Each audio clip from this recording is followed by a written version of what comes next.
Hello friends, Radhe Radhe, जय श्री कृष्ण। कैसे हैं आप सब? आशा करती हूँ आप सब ठीक होंगे, स्वस्थ होंगे। हम भी सब ठीक हैं, स्वस्थ। आज का हुलिया जो है मेरा बिल्कुल ही अजीब हुआ पड़ा है, क्योंकि आज है हमारे कान्हा जी की छठी और बहुत सारा काम है। इसलिए मैं बिल्कुल घर के हल्के फुल्के कपड़ों में जो है चीज़ें कर रही हूँ, ताकि शाम में जब छठी होगा तो उस वक्त मैं बहुत अच्छे से तैयार होकर के जो है उनकी छठी मनाऊंगी।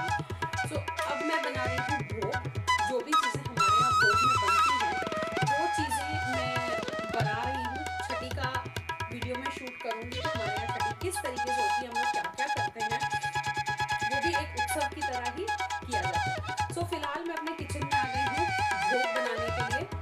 और अभी कुछ बज रहे हैं शाम के 4 बजे मैं शुरू कर दूँगी, ताकि हम 6 बजे तक ये सारा कुछ खाना वगैरह बना के कंप्लीट कर लें, सो दैट हमें भोग के लिए 6 साढ़े 6 तक हम भोग लगा देते हैं। तो शुरू करते हैं। यहाँ पर मैंने दूध निकाल लिया है। ये मैंने ग्वाले से फ्रेश जो है गाय का दूध मंगवाया है स्पेशली। इसी में हम खीर बनाएंगे, खीर प्रसाद बनाएंगे। ये दही निकाल लिया है कढ़ी बनाने के लिए। सबसे पहले मैं दूध को उबालने के लिए चढ़ा देती हूँ। और ये मैंने यहाँ पे कढ़ी की भी तैयारी शुरू कर दी है।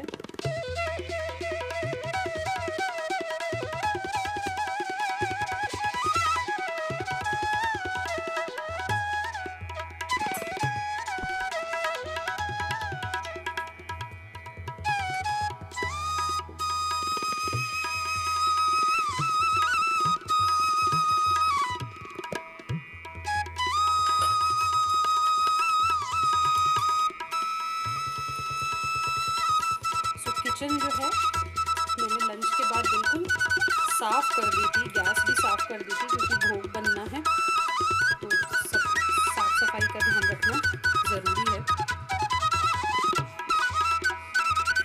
शुरू करते हैं नेक्स्ट कढ़ी बनाना। कढ़ी में चढ़ा रही हूँ। और वैसे तो भगवान जी का भोग है, हमें देसी घी में बनाना चाहिए, बट हमें ऐसी है कि हम देसी घी का खाना बाद में प्रसाद ही जब हो जाता है, भोग प्रसाद हो जाता है, वो हमें ही खाना होता है। तो मैं कोलेस्ट्रॉल में, मतलब हाई लेवल कोलेस्ट्रॉल है मेरे को, मैं फिर वो नहीं खा पाऊँगी। और माही के पापा को भी मना है बहुत ज़्यादा घी तेल खाना, बिकॉज ऑफ हार्ट इश्यूज़। तो मैं इसको रिफाइंड में ही बना रही हूँ।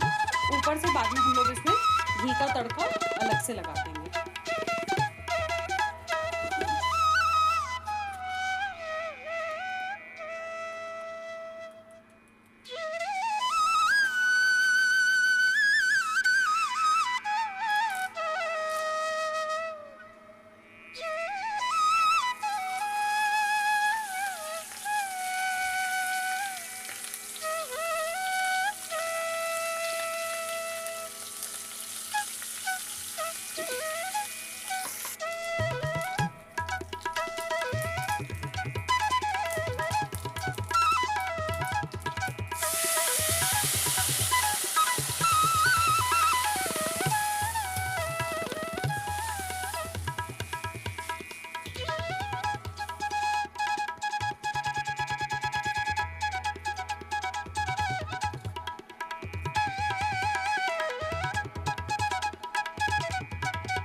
इसके ना वड़े जो हैं मैंने सुबह ही बना लिए थे, अभी मैं दही फेंट के तैयार कर ले रही हूँ।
कढ़ी में मैंने अभी पकौड़े नहीं डाले हैं क्योंकि पकौड़ों वाली नहीं बन रही है, ये बूंदी वाली कढ़ी बन रही है।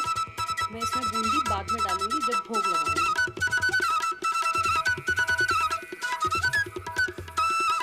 चीनी इसमें थोड़ा सा हिसाब से डालेंगे क्योंकि इसमें मैंने ना मिल्क मेड भी डाला है, तो चीनी बहुत ही हिसाब से इसमें जो है डाली जाएगी।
जैसे कि पिछले वीडियो में मैं बना रही थी छठी के लिए भोग, तो वो मैंने सिर्फ कड़ी, खीर, आलू की सब्जी, चावल धो के रखे थे, आटा गूंद के रखा था, ये चीज़ें मैंने आप लोगों के साथ शेयर की थी।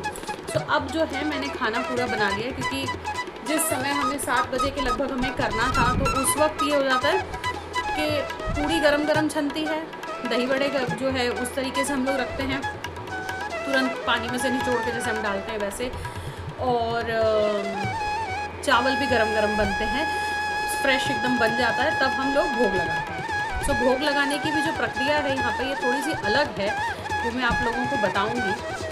सबसे पहले मैं आपको दर्शन करवाती हूँ और उसके बाद हम करते हैं, दर्शन के बाद में हम करते हैं पंचामृत स्नान पहले, और उसके बाद में हम लोग बाबू को नए नए कपड़े पहनाते हैं और फिर करते हैं छठी भोग। ये सुबह में आज जो है मैंने इन लोगों को, मेरे सारे प्यारे प्यारे बच्चों को, देखिए जैसे हमारी श्री जी हैं, किशोरी जी हैं, ये फिर ये जो माही के लल्ला हैं यहाँ पर, ये हैं, ये मेरे ठाकुर जी हैं यहाँ पे, सब लोग पिंक पिंक ड्रेस पहन के जो हैं यहाँ बैठे हुए हैं।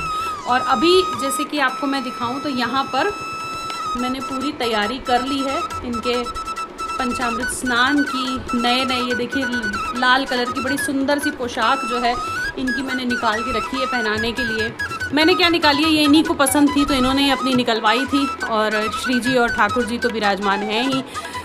तो सबसे पहले कराते हैं पंचामृत स्नान, उसके बाद में मैं आपको पूरे श्रृंगार में उनका दर्शन करवाती हूँ। किसी को भी करो लेकिन आराम से करो, धीरे धीरे से। राइट हैंड से बेटा, राइट हैंड से।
तो ये हमारा सारा भोग था जो हमने बनाया था। सब कुछ मैं बड़े बड़े पात्रों में, बड़े बड़े बर्तनों में ढक करके ले आई हूँ, क्योंकि कहा जाता है कि जब भी आप ठाकुर जी को भोग लगाते हैं तो वो कभी भी भोग अकेले ग्रहण नहीं करते हैं। या तो वो अपने अष्ट सखाओं को, मधुमंगल और जो उनके सखा हैं, मधुमंगल, सुदामा, श्रीधामा, सबको बुलाएंगे और सबके साथ भोग पाते हैं। या तो फिर वो श्री जी को बुलाते हैं या अष्ट सखियों को बुलाते हैं। वो कभी भी भोग अकेले नहीं खाते, इसलिए जब भी ठाकुर जी को भोग लगाएं तो उनके लिए सारे पात्र सामने रख दें कि जितना भी आपको पाना है, जितना भी आप खाना चाहते हैं, आराम से खाइए, प्रसादी हम खाएंगे बाद में। सो यही थी, इसी तरीके से हम लोग जो है छठी करते हैं, झूला झुलाते हैं, नए कपड़े पहनाते हैं, पंचामृत स्नान करवाते हैं। इसी तरीके से जो है हल्का फुल्का करते करते हम लोग जो है छठी करते हैं। इसी के साथ छठी का ब्लॉग मैं समाप्त करती हूँ अपना। तब तक के लेती हूँ आपसे विदा। अगले वीडियो में किसी नए कंटेंट के साथ जल्दी मिलूंगी। तब तक हैप्पी जन्माष्टमी, राधे राधे। और जिनके भी घर में छठी हुई है तो छठी महोत्सव की बहुत बहुत बहुत बधाई, हार्दिक बधाई। राधे राधे, जय श्री कृष्ण।